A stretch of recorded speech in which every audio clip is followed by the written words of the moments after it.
भरपूर दिवसांपासून आम्ही बाहेर काही केलं नव्हतं, तर आज फायनली आम्ही बाहेर चुलीवर मटर पनीर करणार आहे. मटर पनीर करायचे तर टमॅटो आणि कोथिंबीर लागतीलच, म्हणून मी पटकन जाऊन माझ्या किचन गार्डनमधून टमॅटो आणि कोथिंबीर काढून आणली. तोपर्यंत इथे मी ज्या सुक्या काश्मीरी मिरच्या पाण्यामध्ये उकडायला ठेवलेल्या त्या पण छान शिजल्यात. आणि हे जे मी आता हिरवे वाटाणे घेतले ते पण मी घरीच लावलेले आहेत. हे मी सोलून फ्रोझन करून ठेवलेले.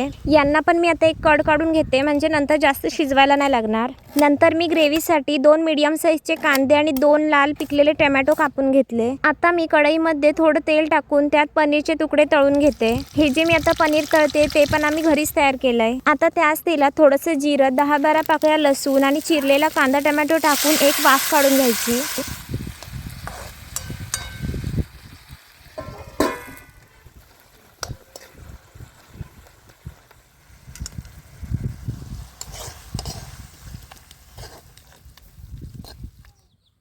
आता हे मिश्रण थंड झालं की मिक्सरमध्ये यांची बारीक पेस्ट करून घ्यायची. नंतर कढईमध्ये 1 चमचा तेल टाकून त्यामध्ये ही पेस्ट ओतून पुन्हा एकदा एक कड काढून घ्यायचा. यात मी आता 1 चमचा पनीर मसाला टाकलाय आणि सर्वात शेवटी उकडलेले हिरवे वाटाणे, पनीर, चवीनुसार मीठ, साखर घातली की तयार आहे आपली मटर पनीरची भाजी.